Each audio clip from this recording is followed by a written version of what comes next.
Hey guys, it's Ted Bogert. Welcome back to the Ted Show. This is one of my favorite series on the show. Heroes always welcome. We love to bring on veterans, active duty military, families, anybody who has a business or is working in an industry because we believe that if we can give back and inspire those veterans and active duty military and families, we can give them a place to land when they eventually get out. So I today have the distinct pleasure of having my friend Preston Davenport on the show. He is a Marine, U.S. Marine veteran, and a realtor and an entrepreneur and many, many other things. I'm going to let him explain. Welcome, Preston. How you doing? I'm great, Ted. Thanks for having me on. I am thankful to have you and always thankful for your service. I know a lot of vets don't know how to respond to that. I get comments all the time, but I want you to know it's heartfelt and real. So appreciate you and your service. So let's get the 411 on you. Would love to kind of know your journey from point A to military to now being an entrepreneur and a business owner. So share that with the audience if you would. All right. So, I grew up in a little town called Huntington Path, South Carolina, as a middle child of 7 kids. And my dad was a roofer, and growing up, that's what I did, was roof and worked on the farm and whatnot. And then after 9/11 and a couple years after that, decided to go into the Marine Corps. Did anybody in your family, did you come from any military background at all? No, not close relatives. I had one or two relatives that was, but I never met them before. So when you made the decision, I'm always fascinated by this, and we'll get to the rest, but I love this kind of origin story and journey. When you made the decision, was your family like, you're crazy? Was your family super supportive? How was that like? Because I think it's such a big decision because it's such a big sacrifice, in my opinion, as a civilian. What did your family say? What did your family and friends say? Gotcha. Well, for the most part, they was very supportive. I believe my mom was super scared as normal. But I think it built up over the time when I did make that decision, because growing up, it was not always easy. There was years that we did without power, electricity, or water. And I always I was always getting my hands into something, or always looking for something else, whether it's work or playing or sports, whatnot. I was trying to succeed, to escape from that home life that I had. Wow. And with the looking back and everything, I'm grateful what I went through, because it taught me a lot. But growing up with where you wake up after you walk across the floor joists because there's no floor in your house, or your house got burned down twice or whatnot, and all the drugs and stuff during the family and fighting, it's like, okay, build up. I'm always looking for something to do. Then at age 15, I decided to move out. I was tired of it. I wanted to get out on my own, and I bought my vehicle and moved out, and still went to school and finished school on time and whatnot. Wow. So in 2006, when I was already moved out, I decided, hey, I want to go in the Marine Corps. I wanted to fight, because some part of me, I was angry. Even though I grew up a very shy, kept to myself kid, but I was angry inside. So I need to get out, and wanted to be the best and wanted to fight. So that was my intention when I first signed up. So when I talked to that was like, I love the fact that you can look back and know that was something that was part of your intention. Because I think a lot of people make a decision, whether it's military or not, and they don't really know the why, even looking back, knowing the why. So kudos to you for that. I didn't mean to interrupt, but I just... no, it took me a lot of time looking back and reflecting on what it really meant and what really happened. So a lot of growth has happened over the past couple of years. So when I brought it up to my mom, and my dad, and it's like, hey, my dad was very supportive. I'm already moved out on my own. I'm already doing pretty successful at age 15, 16. I was already making 1,500 a week doing Wow. work, roofing and whatnot, and going to school. So when I said, hey, I'm going in the military, it all changed. Then that was my focus, and I brought it up, and they agreed. They trusted me, and they knew the situation that, hey, this is his outlet. So So when you get in, was it everything you thought it would be? Was it super hard? Like, what was your experience, especially in the beginning? Because it's like dating and courting in the beginning, right? Before you sign up and before you agree to spend X number of years in the military. Once you got in, what was it like? well, when I got in, I knew it was going to be hard. I knew it was going to be a lot of yelling, a lot of being told what to do, but I've been told what to do and yelled at all my life, so I was used to it. I was used to living on hard times. So through boot camp and that first initial experience, it was pretty easy because I already was in pretty good shape, um, and I knew with hard work, I'm good at working. So, and I will outwork anybody. So having that mindset coming straight into it, it helped me propel me further than anything else. So I believe it. So tell me about how many years were you in? So I served 5 years. Within that 5 years, as a military police, I did 4 years of field side, where I operated a 50 cal machine gun, Wow. squad led and platoon led teams in Iraq and Afghanistan. And then my last year in, I did regular police work on base.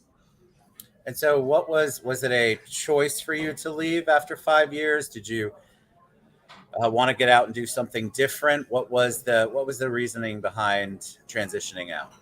So I went to Iraq and on a pretty big team back in 08, 09, and we made it home safely. Then in 9 and 10, we went back to, or we volunteered to go to Afghanistan on a 20-man team.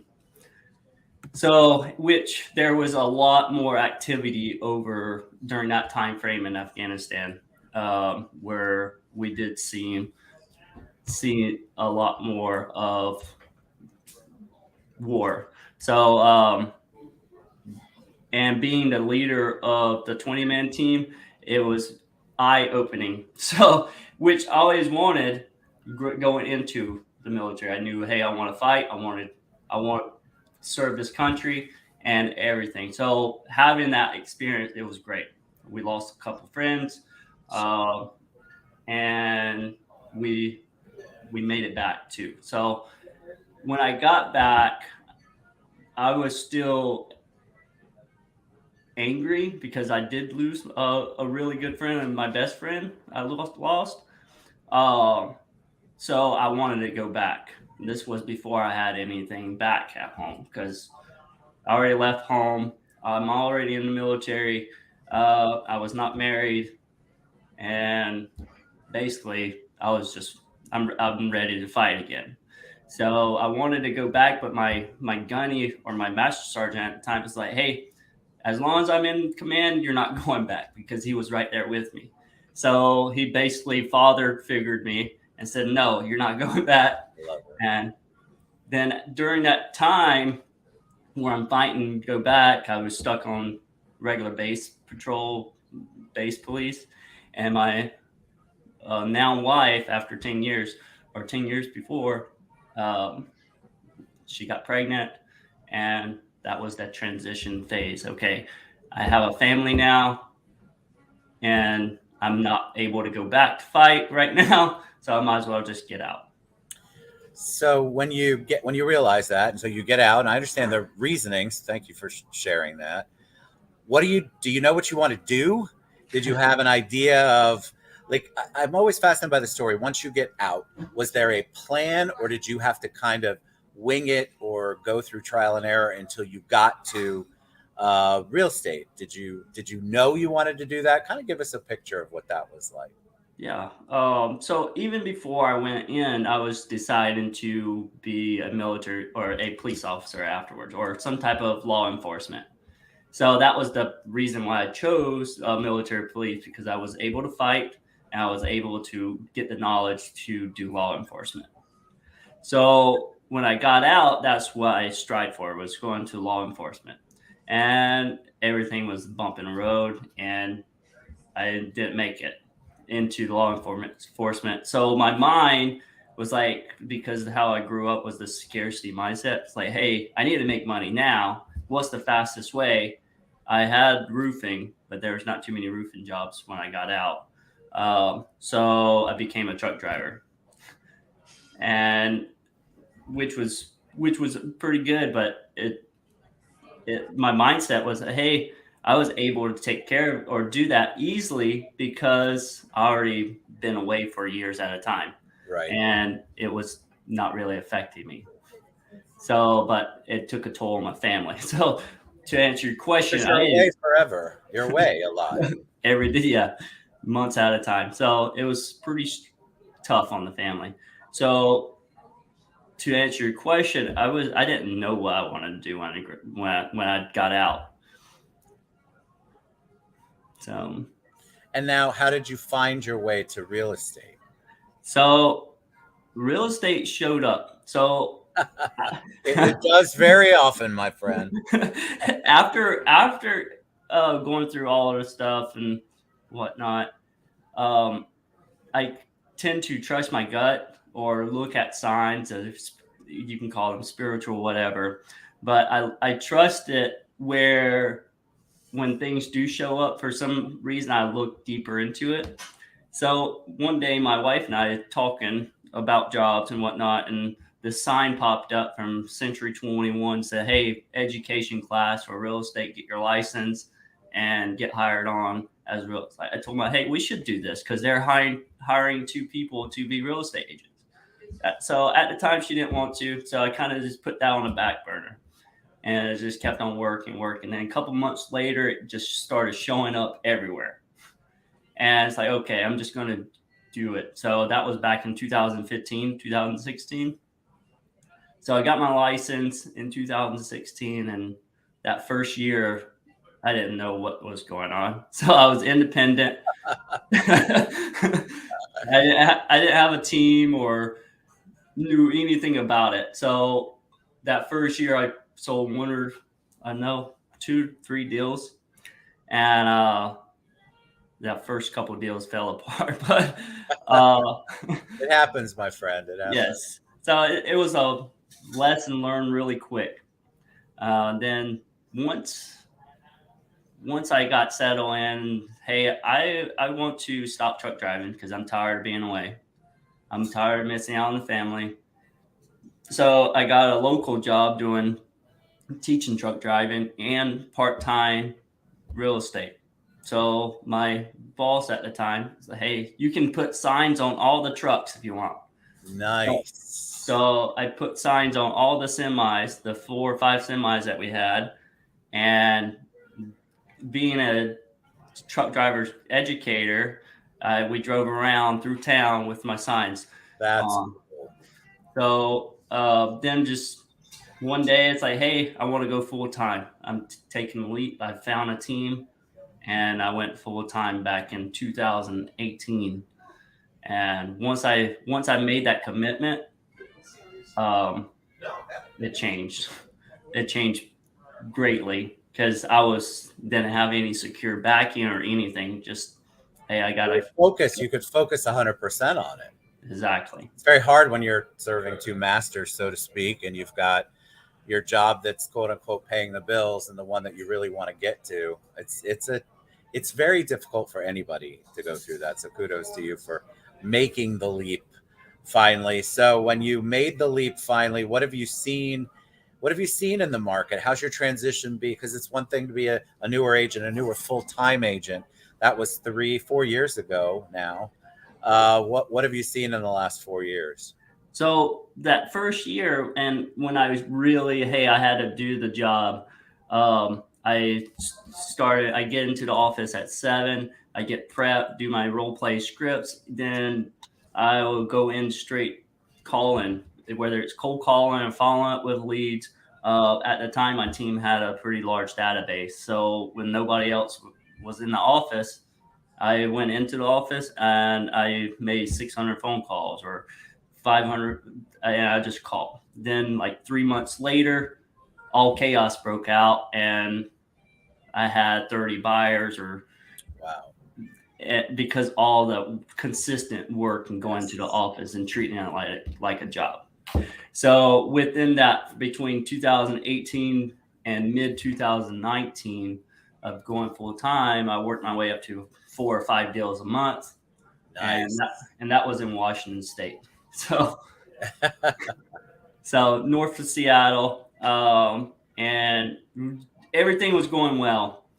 Then in that meantime, we took a trip to Florida in 2018, and that was back in October 2018, when everything was going good.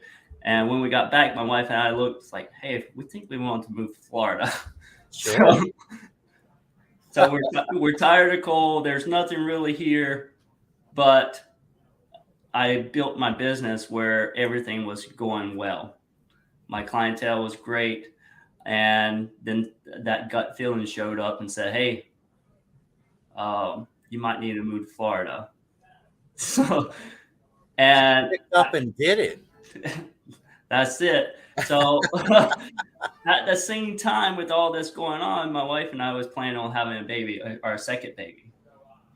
And it's like, okay, we planned it out. And during that time, we lost the baby before we had a miscarriage, which shocked everything and threw another wrench. And as we went looking back at that, or as we stepped it or kind of sat in it and just dealt with it, it's like, okay, what's the real meaning? Why is this Florida not leaving our mind? Why is it not going away when everything's good here? So we decided to pack up everything. We sold everything until we had only like 11 totes of items, like black, yellow totes. So we only had 11 totes, and we decided okay, we're moving to Florida. So we drove 5 days to Florida without a place to stay or anything. And then we came to this place, and we found a new home here. How did you build up, since you didn't know anyone here, I assume, or very few, how did you build up your business? Because real estate, any kind of entrepreneurial, is a lot about who you know and your sphere of influence, whatever the different term buzzwords are these days. How did you create that here? I think that anybody who's out there that wants to get into real estate or struggling, or anybody who's an entrepreneur, that's one thing they struggle with right up front. Hey, I've got a great idea. I have an idea. I want to do this, or this, but they don't have the contacts to do it. How did you do it?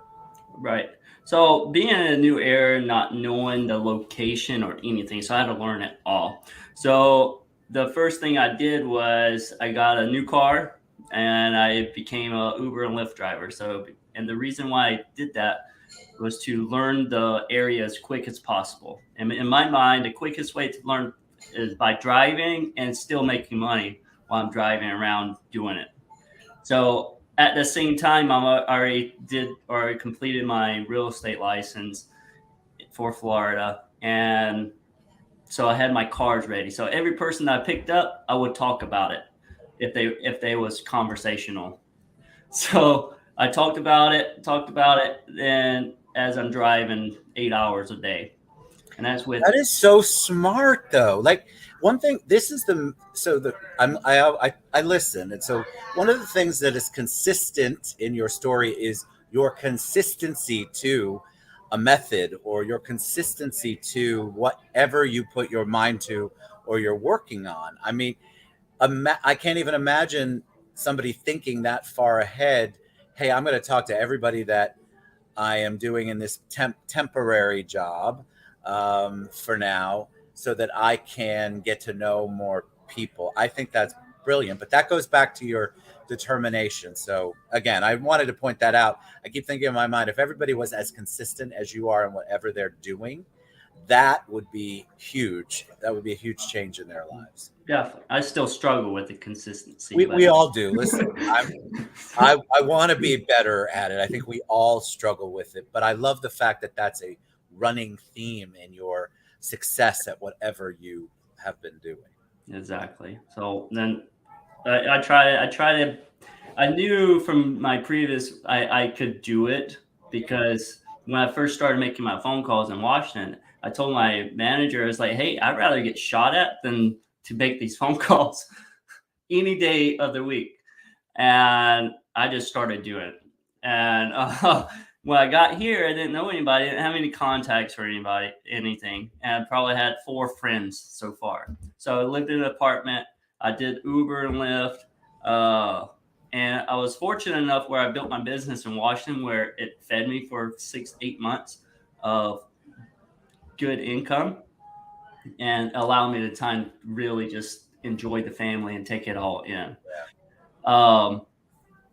So while I was living in an apartment, we had our dog, and I go to the dog park 2 or 3 times a day. I'll walk around, and every person I would come into, we just start talking. We just talk, see how they're doing, just try to be interested in how people actually live down here and enjoy the sunshine. Because being in the sunshine versus a cloudy part, mindset, man, that goes to the brain and your thought process. I would have a hard time living in cloudy all the time. It was brutal. So I love the honesty. So and it's just getting out there doing it. And as I build my database and work towards it, I just started doing my follow-ups, doing events, and just making phone calls and doing my normal real estate, and it just started flowing. And consistency again. Back to your consistency. Yeah, you also have an entrepreneurial spirit, Preston, and I want to talk a little bit about that as we wind down. You have real estate, which you're successful at. I know you're going to say, I'm always working toward it. I continue to try to be more successful. I know I get the mindset from you now. But you also have another business. You have something else that you do based on the skills that you have. Right. So in 2020, when all hell was breaking loose and the world's falling apart and whatnot, not for real estate, it just kind of took off. It really did. So, but I decided I want to help people out even more. And I made a post and said, hey, I will do a $99 gutter cleaning. Put $20 to it. And I just want to, because I was driving around looking at all these properties and nobody really taking care of their homes. Yeah. And coming from how I grew up, I don't like seeing that at all. So I was like, okay, how can I help somebody and give back?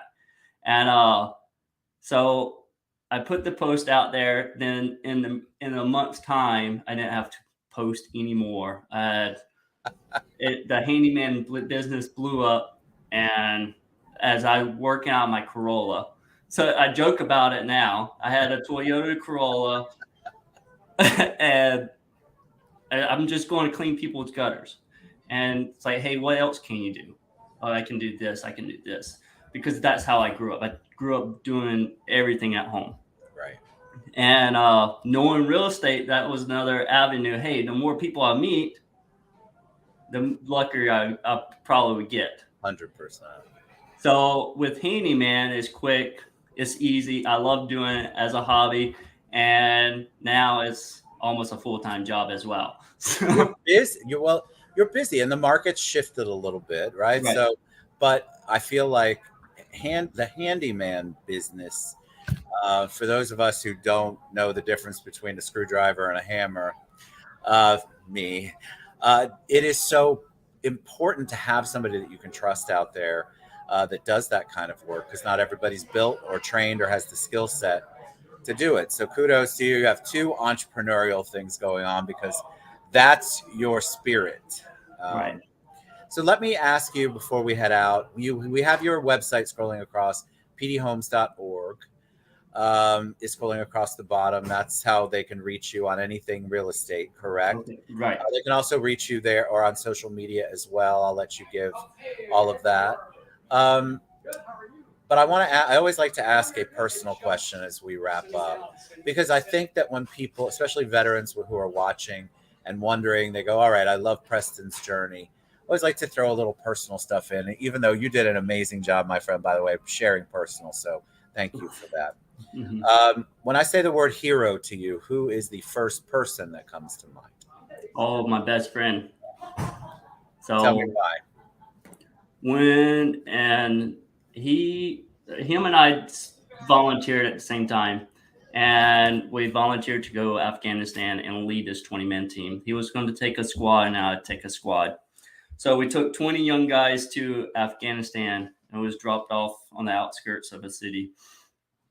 And before we left, he found out that he had a child coming, a baby boy coming on the way.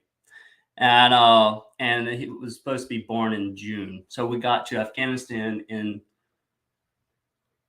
May, and then his boy was supposed to be born in September, and we got to Afghanistan in May, and June we came on our mission. And during that mission, he got hit by IED beside me, and before that happened, as we walking down the road and doing our job and mine sweeping with the metal detector to look for IEDs, I told him, "Hey, give me that metal detector because I don't have anybody to go to. I'm the only one, and you have a family." I told him 3 times, "Hey, give me it, give me it, give me it." And he said no. Now that third time, he's like, "Hey, I have a child to take my name, and you don't, so I'm keeping this." And he got hit by IED and passed away.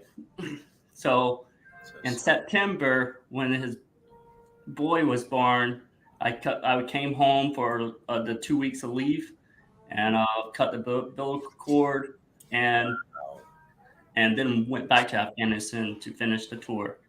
Wow. So that's why I'm not a hero. He's the hero for taking it. So Okay, didn't expect to get all choked up today. That's a beautiful, beautiful story. Thank you for sharing that.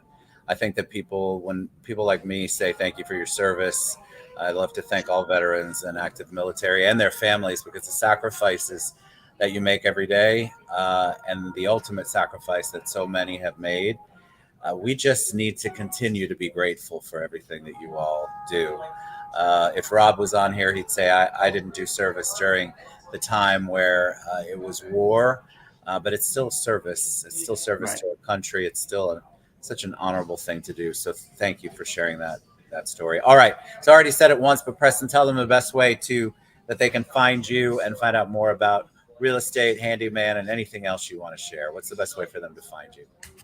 The best way either will be through social media, either on Instagram or Facebook at Preston Davenport. It's either Preston Davenport or Preston L. Davenport on Facebook and social media. So Fantastic. Thank you again, my friend, for coming on. You did an amazing job. See, I barely did anything. You told your story, but I can guarantee you that story is going to motivate and inspire someone. So thank you for opening your heart to us. If you all have a veteran, it doesn't have to be in real estate, somebody who is out and has a business, wants to get into business, has a journey or a story, we'd love to have you on, because in my mind, as a civilian who's never served, all of you are heroes, and heroes are always welcome here. So thank you, Preston. Thank you, everybody. Have a good one. God bless. Be good to your military friends and family. All support